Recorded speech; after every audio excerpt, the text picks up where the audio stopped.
It was supposed to be a relaxing weekend in the woods, far from the hustle and bustle of city life. My friends and I had chosen a secluded spot deep in the forest, a place we'd visited a few times before. The weather was perfect as we set up camp, the sun filtering through the trees and the air crisp and cool. As evening approached, we gathered around the fire, sharing stories and laughter. The crackling flames and the chirping of crickets created a serene backdrop, making it easy to forget about the world outside. By the time the sun set, the forest had turned into a realm of shadows and moonlight. Just as we were about to head to our tents, Anna suggested a night hike to the nearby abandoned cabin. It had always been a curiosity for us, and with the eerie glow of the moon casting long shadows, it seemed like the perfect adventure. "Are you sure it's a good idea?" I asked, more out of habit than real concern. I love the thrill of a good scare as much as anyone else. "Come on, it'll be fun," Anna insisted, her eyes sparkling with excitement. We grabbed our flashlights and set off, the path illuminated only by our beams and the occasional flicker of moonlight through the trees. The forest was unusually quiet, the usual night sounds hushed as if holding their breath. The cabin loomed in the distance, barely visible through the underbrush.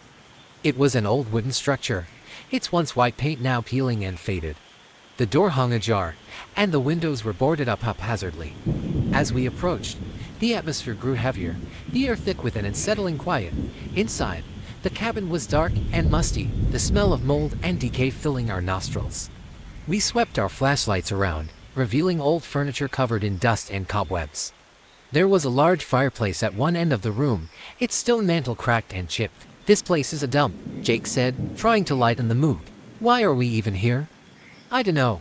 I just felt like exploring," Anna replied. "But look at that." She pointed to a large, old mirror hanging on the wall. The glass was clouded and grimy, but the frame was ornate, almost regal. We moved closer to inspect it. "That thing's creepy," I said, noting how the reflection seemed oddly distorted, like a funhouse mirror. We took turns standing in front of it, making faces and joking around. Then, just as I was about to step away, I noticed something strange. My reflection wasn't moving in sync with me. It hesitated, then smiled. No, grinned an unsettling and natural smile. I froze, staring at the mirror. "Guys, look at this." The others gathered around, but as soon as they saw the reflection, their expressions changed to one of confusion and concern. The reflection began to move on its own, reaching out towards us with an almost sentient intent. The air grew colder, and a shiver ran down my spine. "I think we should go," I said, my voice barely more than a whisper. But as we turned to leave, the door slammed shut with a deafening bang. We jumped, hearts racing. The room seemed to close in around us, and the once quiet forest outside felt like a distant memory. "What the hell?" Jake shouted, banging on the door. "Let us out." The mirror's reflection grew darker, the smiling face now twisted into a skull. Shadows danced along the walls, seeming to move with a life of their own. Panic set in, and we frantically searched for another way out. But the windows were boarded up tightly. Then, just as suddenly as it had started, the door creaked open slowly. We didn't hesitate. We dashed out into the forest, the cold night air a welcome relief from the stifling cabin. We ran back to our camp, not daring to look back. Once we were safely around the fire, we sat in stunned silence, trying to make sense of what had happened. The mirror, the closed door, the shadows, it all seemed too unreal. We didn't return to the cabin that night or any night after. The experience left us shaken but unharmed. To this day, I can't shake the memory of that distorted reflection and the chilling feeling that something was very wrong in that old cabin. We survived the night, but the unease of what we witnessed lingers, a reminder that some places are best left undisturbed. The forest was eerily quiet when we arrived at our campsite, a small clearing nestled deep within the dense woods. It was late October, and the crisp air carried a chill that made us shiver as we unloaded our gear. My friends and I had decided to spend the weekend camping, hoping for a break from the city's constant noise. We were seasoned campers, and we'd chosen a spot that had been recommended for its solitude and natural beauty. We set up our tents and gathered around the campfire, the crackling flames providing a comforting contrast to the growing darkness. As the firelight danced, we shared ghost stories and laughed about the ridiculousness of some of the old legends we'd heard. None of us were superstitious, and we certainly didn't believe in ghosts. The first night passed uneventfully. We roasted marshmallows, played cards, and joked about the odd noises we heard in the distance, twigs snapping, the occasional rustle in the underbrush. By midnight, we were all in our tents, snug in our sleeping bags. That's when the first strange thing happened. I awoke to the sound of someone shuffling around outside our tent. I lay still, listening intently. The sounds were almost like footsteps, but they moved in a strange, erratic pattern, as if someone was pacing back and forth. I nudged my friend Mike, who was sleeping beside me. "Hey, Mike," I whispered, "do you hear that?" Mike mumbled in response but didn't wake. I decided to investigate, though a sense of unease settled in my chest. I slowly unzipped the tent and peeked outside. The moonlight cast long shadows across the campsite, but there was no one in sight. The only sound was the wind rustling through the trees. I shook off the feeling and went back to sleep, convincing myself it was just animals moving around. The next morning, we discussed the odd noises over breakfast, but everyone seemed to dismiss it as nothing more than our imaginations playing tricks on us. The second night was when things took a darker turn. The sky was clear, and the stars twinkled above us as we sat around the fire, recounting the previous night's strange occurrences. We joked about how the sounds might have been a ghost trying to scare us. We were all in high spirits, but a creeping dread lingered just beneath the surface. Later that night, I woke up again, this time to an unsettling noise, scratching. It was faint but persistent, coming from the direction of the tent's fabric. My heart raced as I listened, trying to determine if it was merely an animal or something more sinister. I nudged Mike again, this time with more urgency. "Mike, wake up. There's something outside." Mike groaned but got up, and we both listened carefully. The scratching continued, growing louder and more intense.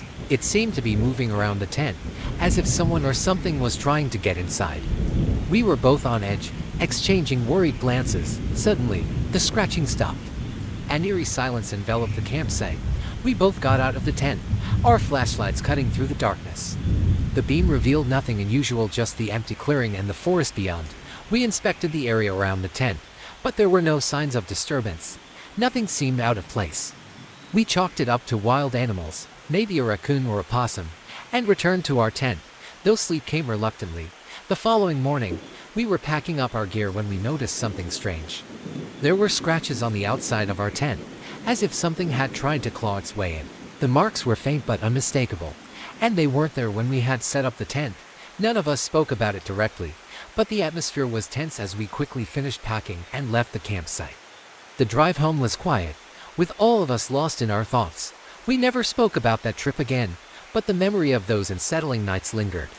I've since done some research and discovered that there had been reports of strange occurrences in that area, but nothing concrete.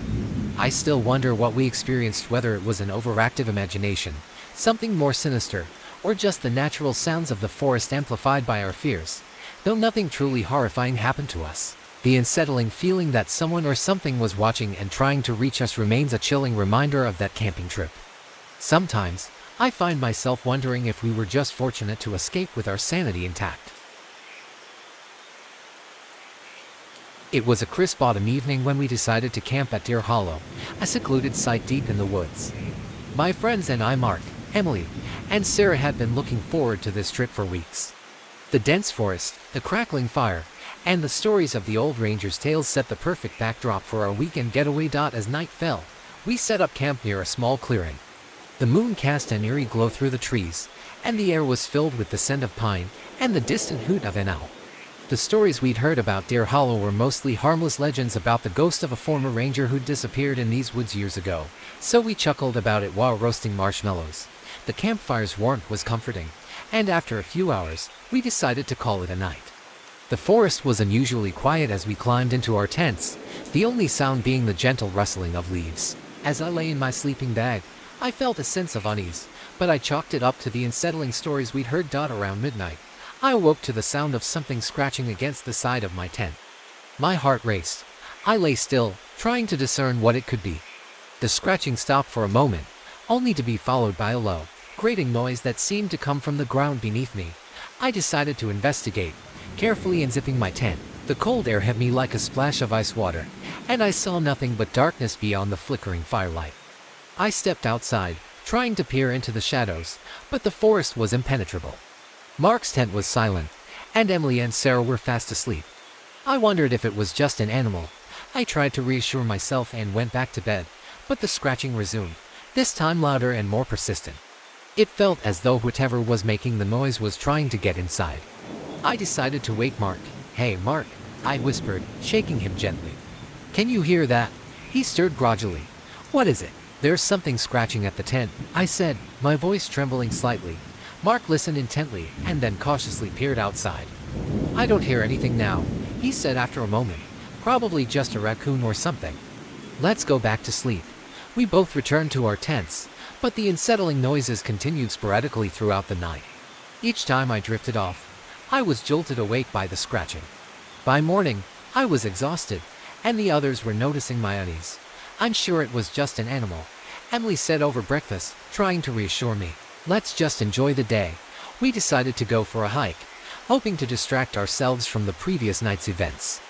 The sun filtered through the trees, casting dappled light on the forest floor. It was beautiful and serene. As we walked, the previous night's tension seemed to fade away. Around midday, we came across an old, abandoned ranger station.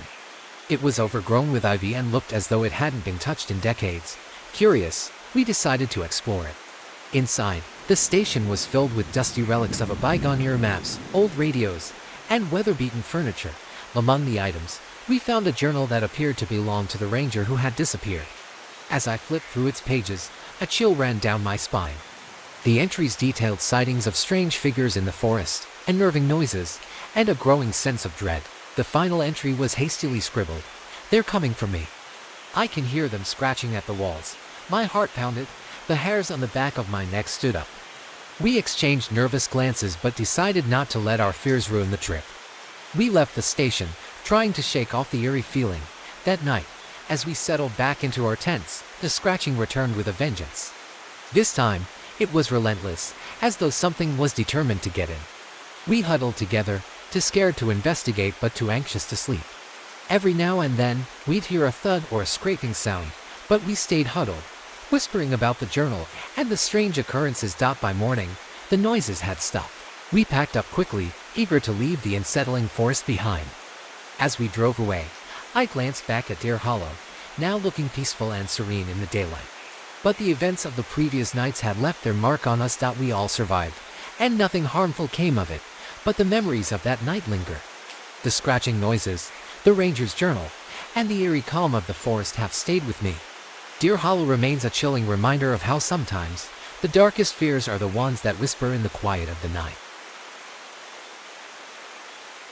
The summer of 2016, my friends and I decided to go camping in the remote backwoods national forest. It was meant to be a relaxing retreat, far from the grind of daily life, but what we experienced would change our perception of the woods forever. We arrived at the campsite just before dusk, setting up our tents in a secluded spot near a small, serene lake. The area was picturesque, with tall pine trees casting long shadows and the still water reflecting the evening sky. As night fell, we gathered around the campfire, roasting marshmallows and telling ghost stories. When the conversation drifted to local legends, Mark, our resident skeptic, scoffed at the tales of eerie occurrences in the forest. "It's all just superstition," he said, dismissing the idea of anything paranormal. But as the night deepened, a fog began to roll in from the lake, creeping over the campsite. The fog was thicker than we'd ever seen, obscuring the trees and muffling the sounds of the forest. It felt unnatural, like a wall of cold, heavy air. As we sat around the fire, its glow flickered against the encroaching darkness. We joked nervously about the fog, trying to keep the mood light, but an uneasy feeling began to settle over us. Around midnight, we decided to turn in. Mark and Sarah shared one tent, and Jenna and I shared the other. As I lay in my sleeping bag, the fog outside seemed to thicken, pressing against the tent walls. I could hear strange, rustling noises in the darkness, like something was moving just outside our campsite. "Jenna, can you hear that?" I whispered. "Yeah," she replied softly. "It's probably just animals." I wanted to believe her, but the sounds were too rhythmic, almost deliberate. I rolled over, trying to ignore it and get some sleep, but the noises grew louder, and I began to hear what sounded like whispers, indistinguishable but unsettling. I sat up, my heart racing, and listened intently. The whispers seemed to come from different directions, circling our tents. I checked the time to AM. Mark had warned us earlier that the forest had a way of playing tricks on your mind, but I couldn't shake the feeling that something was wrong. Suddenly, a sharp thud against the side of our tent jolted me upright. I heard Jenna gasp beside me. I reached for the flashlight and unzipped the tent cautiously. The fog had now completely enveloped our campsite, and the visibility was almost zero. Outside, the forest was eerily silent. I stepped out, shining the flashlight in all directions. The beam cut through the fog, revealing nothing but the twisted silhouettes of trees. I checked the perimeter of our campsite, but there were no signs of disturbance. Returning to the tent, I noticed Mark and Sarah had also emerged. Their faces were pale, and they seemed as unsettled as I was. Mark, usually so confident, was visibly shaken. "There's something out there," he admitted. I heard it too, scratching, like nails on wood. We huddled around the campfire again, the fog now so thick that the firelight barely pierced through. The whispers had stopped, but the sense of being watched was palpable. We discussed our options, deciding that the best course of action was to stay together and wait until morning. As dawn approached, the fog began to lift, revealing a scene that made our blood run cold. Around the campsite, the ground was marked with what looked like footprints deep, and even tracks that didn't match any animal we knew. They led from the edge of the forest, circling our campsite, and disappeared into the trees. We packed up quickly, our earlier bravado completely gone. The eerie atmosphere of the forest seemed to press in on us as we hurriedly dismantled our tents and loaded up the car. The whispers, the strange sounds, and the unexplained footprints left us with an undeniable sense that we had been closely watched by something or someone throughout the night. As we drove away, the forest receded into the distance, and the sense of unease began to fade. But the experience stayed with us, a chilling reminder of the mysteries that can lie hidden in the wilderness. None of us ever spoke of going back to that forest. We survived the night, but the fog and the whispers had shown us a side of the woods that we were better off not understanding. It was supposed to be a relaxing weekend in the woods, a break from the stress of city life. My friends and I had chosen a remote campsite deep in the forest, far from the usual hiking trails. The plan was simple: set up camp, enjoy the stars, and leave our worries behind. Little did we know, we were about to stumble into something that would challenge our concept of fear itself. We arrived at the campsite just before dusk. The sun dipped below the horizon, casting long shadows through the trees. Our campsite was idyllic, surrounded by towering pines, with a small, babbling brook nearby. We set up our tents, started a campfire, and settled in with s'mores and laughter. As night fell, the forest seemed to come alive with the sounds of crickets and the occasional hoot of an owl. We told ghost stories and played games, the warmth of the fire warding off the encroaching chill. Everything felt perfect until, around midnight, we heard a strange, rhythmic thumping sound coming from deeper in the woods. "Probably just a deer or something," Jake, our resident skeptic, said dismissively. But the sound wasn't like any animal noise I'd ever heard, almost mechanical, like a distant heartbeat. We decided to investigate, driven by curiosity more than caution. Armed with flashlights, we followed the sound through the dense forest. The thumping grew louder as we walked, its rhythm unsettlingly irregular. The trees seemed to close in around us, the darkness becoming almost tangible. After a short hike, we stumbled upon a clearing. In the center was an old, weather-beaten cabin that we hadn't seen on any map. The thumping was unmistakably louder now, emanating from within the cabin. We exchanged nervous glances, but the allure of discovering something unknown was too strong to resist. The cabin door was slightly ajar. We pushed it open, the hinges groaning in protest. Inside, the cabin was dimly lit by our flashlights, revealing a layer of dust covering everything. Old furniture was strewn about haphazardly. The thumping was now accompanied by a low, rhythmic scraping sound. We followed the noises to a small door in the corner of the cabin. It led down to a basement, the staircase descending into pitch blackness. Despite our better judgment, we descended carefully. The air grew colder with each step, our breaths forming clouds in the frigid air. At the bottom of the stairs, we found a dimly lit room filled with old, abandoned tools and equipment. On the far wall was a large wooden crate, its surface scratched and battered. The thumping and scraping sounds seemed to be coming from inside the crate. A chill ran down my spine as I noticed something on a thin, almost imperceptible gap between the crate lid and its base. The noises were definitely coming from within. My heart pounded as I hesitated, but curiosity drove me to lift the lid. The sight that greeted us was nothing short of bizarre. Inside the crate were dozens of old-fashioned clocks, each ticking away in perfect synchrony. Their hands were moving at an unnatural speed, creating a cacophony of rhythmic noises. It was the source of the thumping and scraping, a twisted symphony of timepieces. The realization dawned on us slowly. The cabin was a kind of clockwork nightmare, a forgotten relic of some bizarre obsession with time.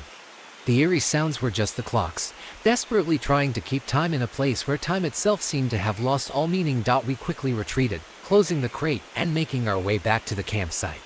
The forest seemed less menacing now, though our nerves were still on edge. We talked in hushed tones about what we'd seen, trying to make sense of the strange discovery. The rest of the night was uneventful, though sleep didn't come easily. The ticking of the clocks haunted my dreams, a constant reminder of the bizarre encounter. When morning came, we packed up and left the campsite, eager to return to the familiarity of civilization. We never spoke of that night again, not even among ourselves. The cabin remains a mystery, a place that defies explanation. We survived the night, but the strange, rhythmic ticking of those clocks continues to echo in the back of my mind, a reminder of the unsettling things that can lurk just beyond the safety of the known world. It was the summer of 2022 when my friends and I decided to camp in the remote woods of Pine Ridge. We were all seasoned campers, but this trip was different. We wanted a real adventure, something that would test our mettle beyond the usual marshmallow roasting and stargazing. We set up our tents by a secluded clearing near a small, tranquil lake. The only sounds were the gentle rustling of leaves and the occasional call of a distant bird. The first night was peaceful, and we spent it around the campfire, sharing stories and laughter. The woods, though dense, felt oddly serene. The second night, however, the atmosphere shifted. As the sun dipped below the horizon, a thick fog began to roll in, cloaking the campsite in a dense shroud. It was strange, since fog in the woods was uncommon, and it seemed to come on suddenly. "I think the fog is just a freak weather pattern," said Sam, our resident meteorologist. Nothing to worry about. As night fell, the fog grew thicker, and visibility decreased to a few feet. We huddled around the fire, trying to ignore the unsettling feeling that the mist was somehow more than just weather. Around midnight, we decided to head to bed. The fog had reached an almost suffocating density, and the usual sounds of the forest were eerily absent. I was just drifting off when I heard a strange noise, a rhythmic tapping, like a distant drumbeat. I sat up, straining to hear over the pounding of my heart. The sound seemed to come from all directions, but there was no pattern to it, just a relentless, droning thump. I got out of my tent and stepped into the fog, trying to locate the source of the noise. "Come, where are you going?" Emily called out from her tent. "Just checking something out," I replied, trying to sound casual despite my unease. The fog was disorienting. I wandered for what felt like hours, the rhythmic tapping growing louder and more insistent. It felt as though the fog itself was closing in around me. I tried to follow the sound, but every step seemed to take me deeper into the murk. I felt an overwhelming sense of dread, as though I was being watched. Suddenly, the tapping stopped. The silence was absolute, and the fog seemed to press down on me with a palpable weight. I could barely make out the shapes of trees, their silhouettes blurred and ghostly. I turned to head back, but the way seemed unfamiliar. The fog had shifted, and the landscape looked completely different from before. My pulse quickened. I shouted for my friends, but my voice was swallowed by the dense fog. Then, I saw a faint light flickering through the mist. I moved towards it, hoping it was a sign of safety. As I approached, I realized it was coming from a small, old cabin that I had never seen before. It was weathered and seemed abandoned, but the light came from inside. I hesitated, but curiosity and desperation drove me forward. I approached the cabin and pushed open the creaky door. Inside, the light came from a single candle on a dusty table. The room was filled with old, neglected furniture, and there was a strange, acrid smell in the air. On the table, there was an old journal, its pages yellowed with age. I picked it up, and as I opened it, I saw that it was filled with handwritten entries, describing strange occurrences and sightings of the watchers. The last entry was scrawled hastily. "They're here. They're watching." A chill ran down my spine. I quickly closed the journal and backed away from the table. The fog outside seemed to be swirling in an unnatural pattern, and I could hear the faint, rhythmic tapping again, now louder and more insistent. I stumbled out of the cabin, and the fog seemed to lift slightly, revealing a clearer path back to our campsite. My heart was racing as I retraced my steps, guided by the slight break in the fog. When I finally reached the clearing, my friends were gathered around the fire, looking worried. "Where have you been?" Sam asked, relief evident in his voice. "I don't know. I got lost," I said, trying to calm my breathing. We spent the rest of the night huddled together, the fog slowly dissipating as dawn approached.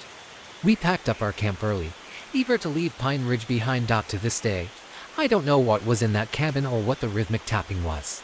We never saw the cabin again, even though we retraced our steps the following day. The fog was never quite the same, and we left Pine Ridge with a sense of relief and lingering unease. Sometimes, I wonder if the fog had a mind of its own or if there was something far older and darker hidden within those woods. All I know is that I never want to go back.